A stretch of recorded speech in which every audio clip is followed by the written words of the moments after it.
This podcast is brought to you by Infinite Resources, a local staffing agency connecting diverse job candidates in central Iowa companies. Amplified. Welcome back to the Midwest Amateur Boxing Podcast with Coach Pena. Today we have local MMA fighter, coach, and gym owner, Nate Williams. How you doing, Nate? I'm doing good. How you doing? Not bad, man. I know it's been a while. We run into each other from time to time. You're busy, I'm busy. You know how it goes. So we try to squeeze this in. I've been wanting to talk to an MMA guy for a while now, since that's how I got started back into this. Was doing MMA. So tell us a little about yourself, Nate, in your gym. My gym's called Real Warrior Academy. It's been open for 3 years. I had a gym previous called The Warrior Academy with a good friend of mine, Steve Muniz, and Pepe. Pepe was also in there as well, doing the boxing program. Then COVID hit and a bunch of stuff happened, so we had to shut down. But I opened up my own spot now. Yeah, it's awesome. We have striking, like kickboxing, Muay Thai, grappling, MMA, strength and conditioning. Have kids classes as well. Yeah, man, it's been pretty good. Nice. Let them know where you're located at, Nate. 2828 Hubble Avenue. It's right next to Hilltop Restaurant. Okay. What do you have coming up, Nate? I know we talked before. You mentioned something about stepping into the boxing ring. I wasn't for sure if that went through or not, but what's your plans in 2024? Man, I was supposed to take a boxing fight, but the dude didn't want it because of my MMA background. Well, this is boxing. This is different. Yeah. Different atmosphere, different sport. So, I mean, it is what it is.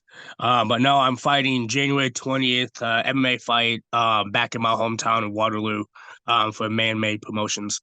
It'll be a good fight. The guy's a banger, likes to stand up and bang. He's a boxer, but also does a lot of jiu-jitsu, so it's right up my alley. Nice. And I know too, by just watching some of your fights, you grab them, take them down. Yeah. You pretty much, that's you down there. That's you down there for sure. Yeah, I try to be on the ground. You know, my doors are always welcome, open. You need to come in and get some sparring with us. Like you said, it's different. I always tell people, the striking is different from MMA to boxing. That's just how it goes. That's just my opinion. Other people might have their own opinions, but like I said earlier in my podcast, people has opinions and they have choices. Everyone has their own opinion and their own choices. So that's cool to hear that you have that going on. And you also know that I'm partnering up with Gilbert Gonzalez with the RFA, the Real Fighters Association. We're going to start bringing boxing back here to Des Moines, and get a bunch of local guys on it. And you know you're welcome for that. Okay, when's that? March 16th. March 16th is the first. It's going to be a pro-am show. So what we have going on for that one is, as of right now, it keeps changing. You know how it goes. We have a meeting once every Sunday. Last I know, we have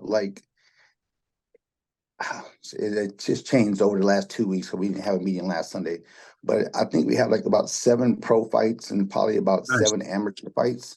So it's a pro-am, and of course, I'm going to have my elite guys on there. I'll have maybe 3 or 4 of my elite guys. So what I'm talking about elite is when you get to the seniors or the minute-wise. So we can go 3-minute rounds instead of having a bunch of amateur kids in there going 1 minute. That's not, we want to give the fans worth their money to come out. Right. Like I said, that show is booked as in vouch for right now. But you never know how things go out. People stay ready. So you don't have to get ready. You know how that goes. That's what I always say. Stay ready so you don't have to get ready to step in and take a fight. I wouldn't say last minute, but I've been telling Gilbert, hey, just got to make sure you get these guys, let them know the fight's here, get them signed up. So if something drops off, we can get somebody else in there.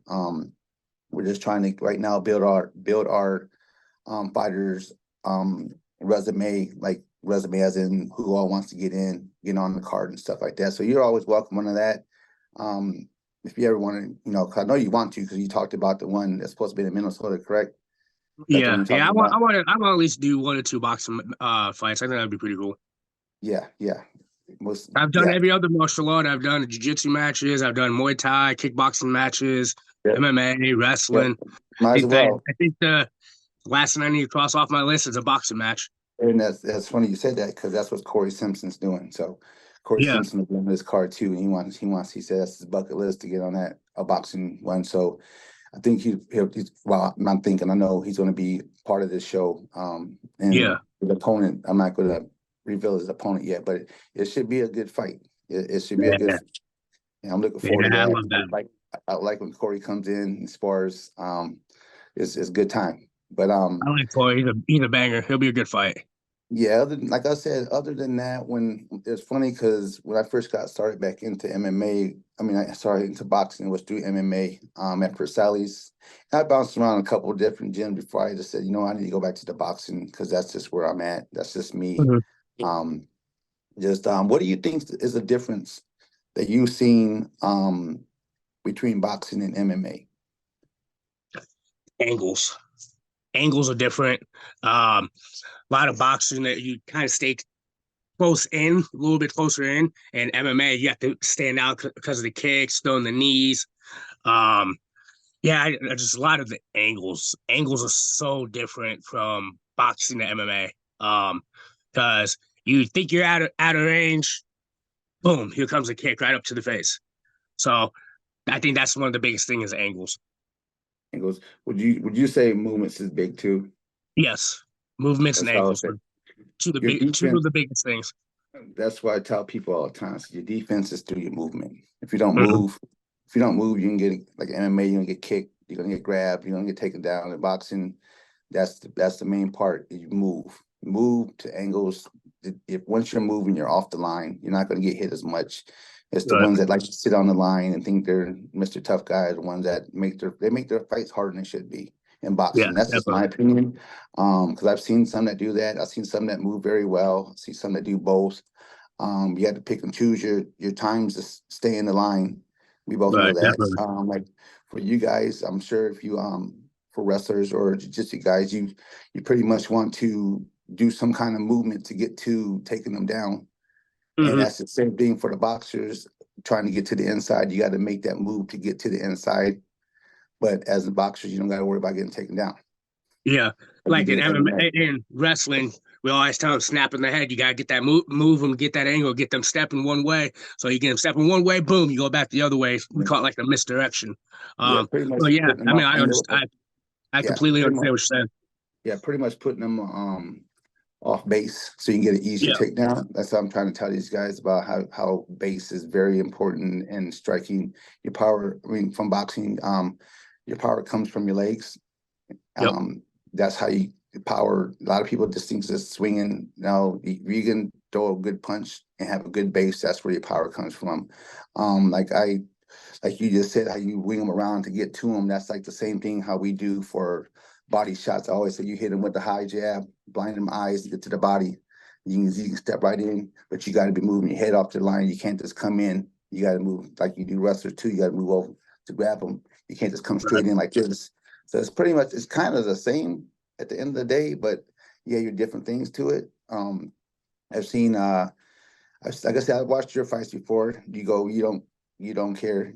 You're like you'll go to anyone's town to fight them if Yeah, it's right. But everything has to be right. You know how that goes. If it's not yep, right, then it doesn't make sense. The people who didn't want to box you just they did research. Believe me, if when them fights are taken at first and then they back out, it's because they did their research. definitely. Yeah, You know what I'm saying? um, Like even if like, yeah, they did the research. Just trust me. Um, or they're just trying to was it their guy's first fight? Do you know, or did he have fights? he fought before. He's had a bunch of amateur fights. He's had a couple of boxing fights. So he's had like 2 or 3 fights, and those would be my first pro fight. So So he was the amateur boxer. yeah, He is a pussy. That's all that was at the end of the day. If he had the amateur resume, had enough and he's already had a pro fight. Man, fight, man. Stop being a pussy. Pretty much. That's just I feel that. keep it I feel real. that. Keep it real. You want to cuss, have to say something every now and then. I have to say something like that because that's how I see it. Um, like the one time when I took Gilbert back to Davenport back in June, that pro-am, and he was fighting a boxer. And Gilbert, we all know Gilbert was MMA. He never boxed, but he's been with me for a minute. Everyone knew that but them. Right. So they thought it was going to be easy work, and it didn't turn out very well for that guy. Because stick to plans. Gilbert has hands though. Yeah, stick to the plans and keep until the coach says otherwise. And we stuck to the plan, and it worked out exactly the way we drew it up. And I know as you're a coach, you guys always have a plan A and a plan B. Sometimes you might even have to have a plan C, but I don't like seeing the C. I like the A. Just stick to the A. Yeah. And if it doesn't work, then we go to B. But Definitely. that A will always come back later on down the road, somewhere in that round. It's gonna, you know what I mean, you just gotta stick to the stuff. But so tell me some I want to know who was your hardest fight, you think, in your career? I know you had a lot of fights. Or I wouldn't say hardest fight, to say the one that stuck out the most, like the crowd going crazy, where you're at home, where you're on the road, and stuff like that. Honestly, it have to be the 4-man tournament. It was back in 2012 for the flyweight title for MCC. It was me, Tony Crowder, Jovan Miles, and Johnny Coleman. It was a 4-man tournament fight for the title at 125. I fought the first fight of the night. It went all 3 rounds. It was, I won the fight, but it was a pretty hard fight. And then Tony and Johnny fought, lasted 30 seconds. Tony won armbar. So I was like, well, fuck. This is gonna be tough because I went 3 5-minute rounds and he went 30 seconds. Luckily, I was able to take him down in the first round, beat him up a little bit, took him down the second round, and ended up finishing him with a key lock. We've always had bad blood, me and Tony. So I think that was one of my biggest wins that I enjoy, because we've had beef. And then I actually fought him again a couple years later, took him down and submitted him, I think, in the first round. So I think those are my 2 biggest wins, because he's always had some kind of beef with me for some reason. Would never tell me why. So and that's the place to take care of everything at, is in the ring or in the cage. That's how I say. We're cool now. No, we're cool now. I have nothing bad to say about him, but I mean, we're good now. So. Things happen. People change. I understand all that. Yep. So, like, I try to tell the kids these days, they're like, "Hey, coach, these kids are at school, you know." Back, I said, "Nope, don't put hands on them, because the last thing I need is someone calling my gyms and, hey, I have a kid from your gym fighting. I don't need all that." So I tell them, I say, "Hey, if they think they're that much of a boxer, tell their parent to get a hold of me. We can sign some waivers and come in here and figure it out in the ring. Trust me, they're not going to show up. Trust me." Like, I know the ones that come in off the street want to say, "Yeah, I want to box. I want to do this. I want to do that." Right when they leave out the door, I'll turn to my coach. He ain't coming back, because they'll see the work. They'll see the grind. Yep. They'll see the work. They'll see the grind. They'll see the sparring, and we go, no, that ain't for me. You know what I mean? Yeah. So it's like I said, like it's like I said, we were at the same gym for a minute. You know, our times were a little bit different at the Warrior. And everyone separates their own ways and stuff. The same thing with the other gyms. Like I said, I've been to all the MMA gyms around here. Not all of them. I think it was Pacelli's, then Bad Intentions. I was there for a minute. I even took Jessica down to the one down by the bus station. Oh, the one jiu-jitsu? Yeah, we took her down there, but she was just down there to spar some of the guys and stuff, and I just worked with her on the side. That was some big space down there. Yeah. And then them were the only ones I went to. And then I went to Southeast Des Moines to get started off with the boxing thing. I was there for a year and a half, then I had to get my own thing. I loved the opportunity. I talked to Jerry, Pops, talked to him and said, "No, hey man, I want to get back into the boxing thing." And I probably gonna end up doing my own thing. And he knew that, and he was okay with it. So that's how that happened. And that's pretty much probably like you moving on your own. Once you had to do on your own things, and you see a lot more as your responsibility that people don't see behind the scenes. People just think, Exactly. it's opening the door, turning on the lights. Man, they crazy. A lot of the Yeah. stuff was coaches and the owners of the gym go through to try to help them guys. Hmm. They can get back to us by coming to the gym, listening, working out hard. Yeah, And that's all I care I'm about. cool. I'm cool with that. If you're Right. a good fighter, good. If you're an average fighter, so be it. Yeah. Everybody's welcome So, at my gym. I don't care if you're new, you've been doing it for years. I mean, it is what it is. Just don't come in with the ego thinking that you're gonna do some things because I'll put you in check real quick. Like, exactly. don't come into my gym thinking you're tough shit because I mean, there's no reason for it. We're all there for one goal, one reason to get better and win fights, not to Exactly. fight in the gym and win practice. That's not how it goes. That's That, stupid. that's the same thing. That's the same thing I do. And one thing I do, when, like, say we do have people come in, other coaches, I respect them coming in, bringing their kids in first of all. And all I want them to do is coach their kids. There's no reason for you to say anything to my kids if you're from a different gym.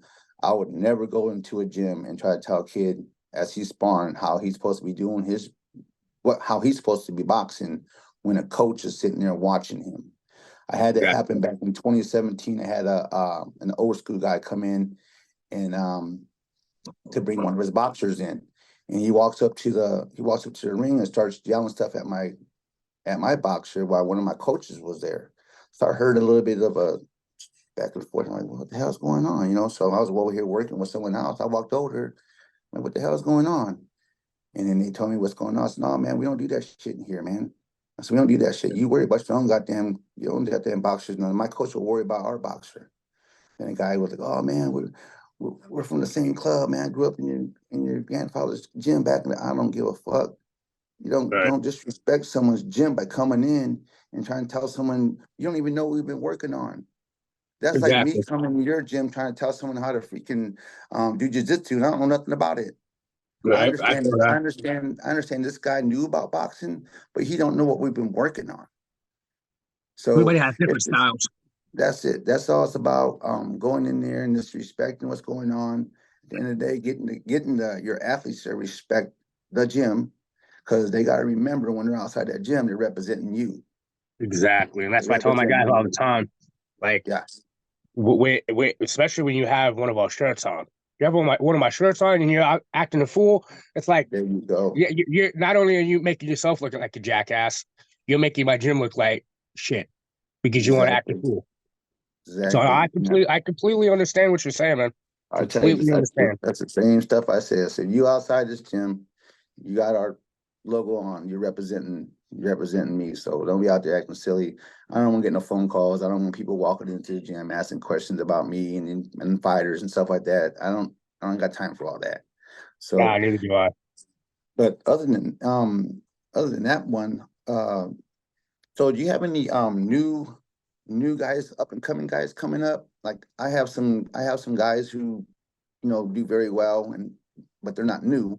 I have some newer kids that are getting ready to fight. But do you have one that comes to mind that gets in there and grinds and you can't wait to watch him fight for the first time for you? Uh, actually, Frankie Butchery, he's still in high school. He just turned 18. He had his first amateur fight. It didn't go his way, but he's a grinder. He puts in the work, puts in more work than anybody in the gym, sometimes including myself. So I know he's going to do great things. He's young. He had his first fight at MCC, lost. Um, I keep on telling him, you're young. You're 18 years old. Just turned 18. That's your first MMA fight. And you're an amateur. This is where you learn. This is where you get better. This is where you pick apart yourself, your game. Oh, I need to do this. I need to do this. Don't do this. Don't do this. Don't do this. Do this. So I think he's one of my guys I'm looking forward to. I mean, I'm looking forward to all my guys. Don't get me wrong. Yeah. But Yeah. I've trained Frankie since he was 15, 16 years old in wrestling. I coached him in wrestling, middle school, 1 year in high school. So I think I have a special bond with him because he was one of my wrestlers. Right. No, yeah. And he was with me before I even opened up my actual gym. So Right. yeah, him and then Kevo, he's one of my heavyweight guys. Big dude, likes to fucking bang. So I might be hitting you up for a boxing match for him. Yeah, either or. Either if you want to get him, he's amateur, right? Correct? Yeah. Either if it's amateur, of course, amateur, I can get him linked up on some amateur. The only thing with the amateur fight is he'll have to go on USA Boxing, get registered, and it costs him like probably $90. But if he's gonna get that book, he might as well just do that on the side too.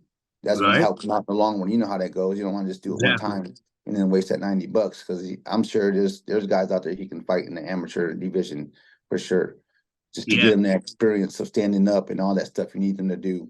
Because we know the heavyweights. You get a heavyweight that got some good hands on them with some power. Oh, he can move for him being, what did he weigh in? And move, yeah. And move. 240, 250, and he moves like he's a 205er. Like he moves.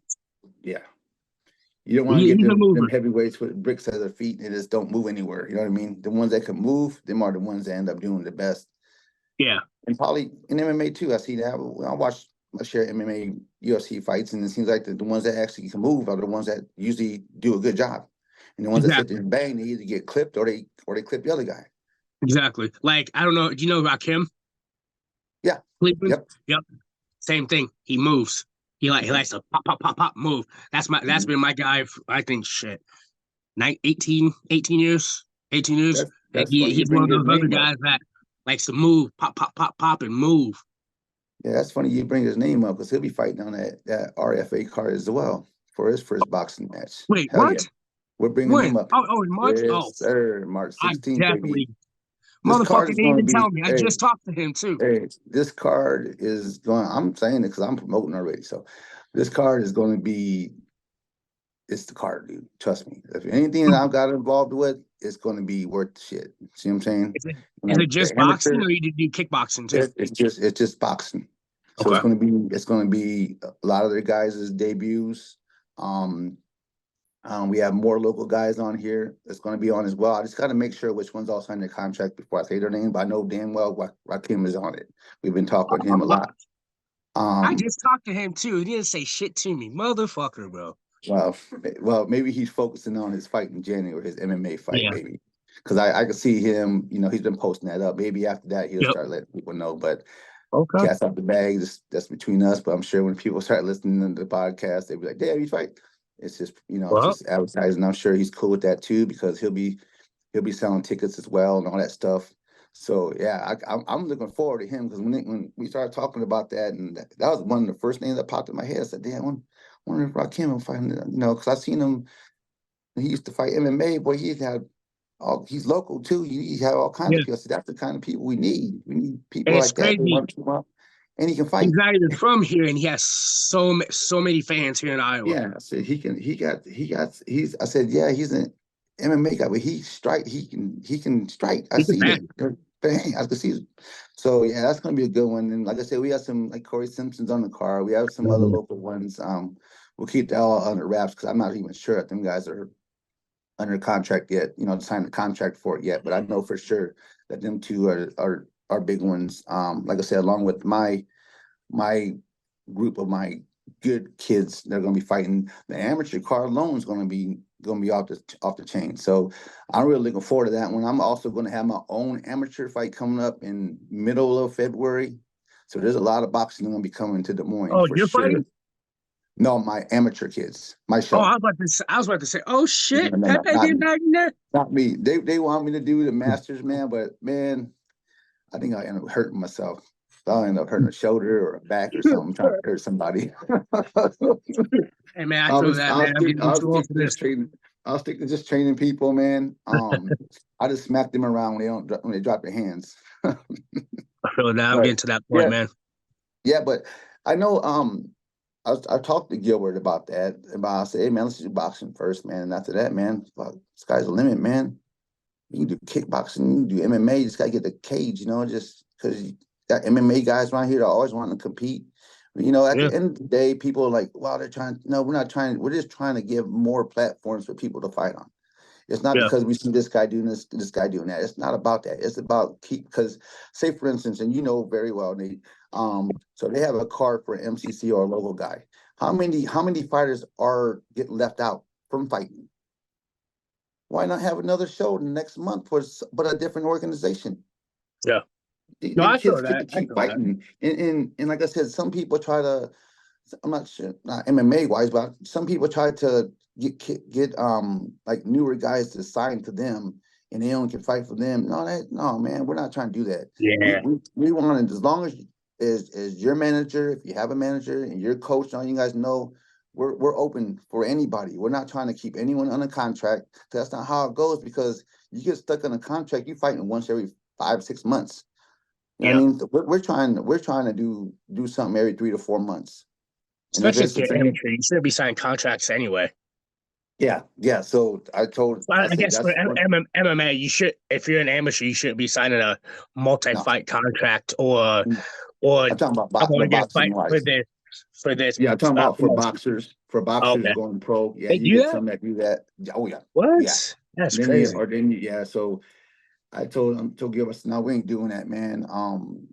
I'll be a part of your thing. What's going on until I think things aren't not building up because not right. I gotta have a voice in it. I gotta have an opinion. I've been around this Yeah, shit for a long ass time. I know how the stuff works. Just come together. Let's talk together and make it work. And then I think this could be a big thing, not only for locals but for my amateurs I have coming up. I see about having about three of my amateur kids will be turning pro probably in the fall. So that'd be a good platform for them to fall on and build them up through that platform as yeah, pros. Because we're not going to sit there and chase national titles around for years and years and years. Next, you know, these kids are 20, 25, 26. They don't wasted 6 years chasing a title around right, when they can just get brought up. They right. can get brought up the right way, keep working, stuff like that. But yeah, so that's gonna be a good one, man. You'll start seeing stuff because we starting in 2024, we'll start putting out matchups. You'll start seeing them. I'll be sharing them. We're waiting on everyone's posters, I mean, not posters, their profile pictures and all that stuff. So you guys will start seeing the matchups coming next month. Or even Nice. before that, we're just waiting on everyone to get their stuff. Once everyone gets their stuff in, that's when we're gonna start posting up the matchups. And yeah, so it's going to be good. So we're hoping to see all of our local guys out there just support their friends, and their friends out there getting the grind on and working with you on the bucket list. You're already on my list, so I have a list of guys. Just because they're not in this show, that don't mean they're going to be on the future show. Yeah. But you're on it for sure. I have some other guys too. But so how long have you been wanting to put that on your bucket list? Has it been something for a long time, or something since you got older? A little bit since I got older, last maybe 3-4 years. Because it's not as taxing on on my body as MMA is. Yeah, I mean, you get hit body head, but you don't have to worry about the kicks, getting kneed in the body, get kneed in the face, getting elbowed in the face. Worry about the takedowns, worry about the submissions. I don't have to worry about that. Just have to worry about my hands and movement. And so I think, like I said, I just want to do it once, maybe twice, just to say, hey, boom, I've done almost every There you aspect go. of martial art. Yeah, and that's the same thing Gilbert said too. Because man, I should have listened to you 8 years. How many years ago was it? Back in 2018. He said I should have listened to you back then. And just went straight boxing because I could have been way down the road. I said, yeah. I said, but you still had your thing and you wanted to do MMA and stuff. But that's the same thing he said, and he said he just wanted to box because he's getting older. He's getting older, and that's things he has to worry about, and that's injuries and stuff. Because Yep. yeah, you get hurt in boxing too, but most of the time in boxing, when you get hurt, it's either like a hurt hand or a broken nose or something because you're not moving your damn head or you don't throw a punch right. But Right. you don't worry about more of the knees, and the knees are tore up from or an arm getting, you know what I mean? Well, Yeah. every now and then from an arm, you don't throw a punch. You know what I'm talking about, though. Yeah, definitely. I wouldn't. You still can get beat up in boxing. If you're, like I tell people all the time. I said, the guys I don't like watching box are the ones that think they're real tough, because they sit there and just take too much punishment, and the ego start getting in there, and they're like, no, no, I'm like, man, I just hope after the fight. It's just not even just boxing all together. Hopefully this guy's okay. He took a lot of goddamn punches. You know what I mean? Hopefully someone's checking on this dude, because that was a good ass fight, but he was getting lit up for the whole fight. You know what I'm saying? So yeah, I think that'd be cool to get you on and get you matched up and see you here and doing something you want to do to say that. Yeah, you did it all. You did it all. Maybe Tony. Ooh, yeah, I know Tony. He's had a couple. He's always telling me or told me that I'm just a wrestler. So, well, I never thought about that. Yeah, and like I said, I have nothing against him. He's came in my world, MMA. Maybe boxing or kickboxing. Yep. I might have to reach out to old Tony. I haven't talked to Tony in a while, because he came to my gym that one time for his last, I'm not sure if it was last pro fight, but the one he had over at the Horizon Center, I think it's called. He came in for a little bit and trained, but I got to tell people, you got to come in for more than a little bit. You know what I mean? Yeah. That way you can, not trying to say, that way you can learn more of what we're trying to put into you. You know what I mean? You don't have to do so much if you come in, come in that much. You come in, but you don't come in like you should come in. That makes sense to you, Nate. Yeah. No, I always tell my guys, if I try to give them like at least a 6 week to 8 week camp. You need to come in at least out of the 5 days that I'm open, 6 days that I'm open. You need to at least come in 3 days. That's what 4 days. And if you can't do that, I'm gonna pull you. Because if you can't take 2 hours out of your day, 3 days a week, to come in and train for yourself to get yourself better, then why am I gonna go out there and put my name on the line, put my gym on the line, and go out there and corner you if you gas out in the first minute? That doesn't make any sense to me. That's exactly what I tell him. I said, I understand some of you guys have jobs, but at least try to make it in here 3 days a week. And on them days that you have to work, you don't work all day. Go out there and run, jump rope, do squats, do push-ups, do something that's going to benefit you, not just take the day off. You still got to be in the gym on time. And yeah, exactly. On time, because then you can just throw everything off. If you come walking in half hour, 45 minutes late, we're trying to work on a bunch of drills. Now, I'd be like, just go do your own thing over there. Go hit the bag or something. You done missed out on your opportunity to do all these drills because you don't get there on time. Exactly. No, I feel that. I got to stop what I'm doing and reteach what I just taught to everybody else that was already there. So I understand. I mean, it's a new breed of fighters right now, and it's not. I don't like it. I'm glad you said that. They want everything right then and there, now, and they don't want to work for it. And I'm trying to get my guys like, hey, listen, that's not how it fucking goes. Like, I've been doing this 17 years. You have to work for what you want. It's not going to be handed to you. It's not going to come quick. It's going to be long, hard, tedious work.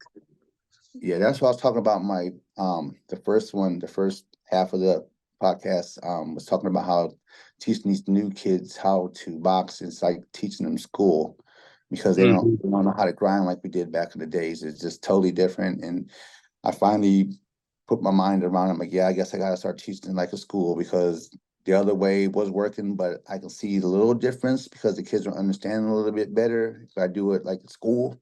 You know what I mean? But definitely, it is what it is, man. But like I said, we're running out of time because we only get 30 minutes before the Zoom start messing up. But I'm definitely going to want to bring you in here to sit around here table. I'm gonna bring a bunch of local guys in here one of these days, and we're all going to sit here and cut it up and just talk about things and ask each other questions and stuff like that. Yeah, that'd be cool. Get you in here, bring your belts or whatever you gotta do. And we can do that. I wouldn't even mind getting a bunch of coaches together and just sitting here and talk about things. So that'd be cool. But yeah, man. I know it took us a while to get this going because of everything, with technical stuff, but we got it all taken care of. And like I said, we're just trying to work with the Zoom stuff so people can't make it, they can still do it from the house.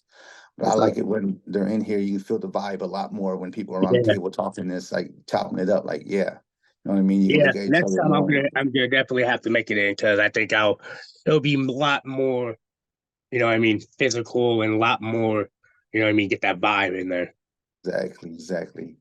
So, all right, man. Just keep an eye out for what's going on in 2024, Nate. I got you on my list for sure. You Yes, sir. never know. Something might pop up for March 16th. You never know. I'm gonna start making some calls. You gave me a good Okay, ass idea. let's That's a go. great idea. But Roddy here from episode 6 with MMA local fighter coach, gym owner Nate Williams. You got anything to say before we leave, Nate? Man, I just want to thank everybody that's supported me. Thank Pepe for having me on the podcast, man. This was awesome. And don't forget January 20th. Tune in. There you go. I'll also be sharing some of his stuff too, so you guys can check him out. This is the Realest Amateur Boxing Podcast with Coach Pena. We out of here. This podcast is brought to you by Infinite Resources, a local staffing agency connecting diverse job candidates in central Iowa companies. Amplified.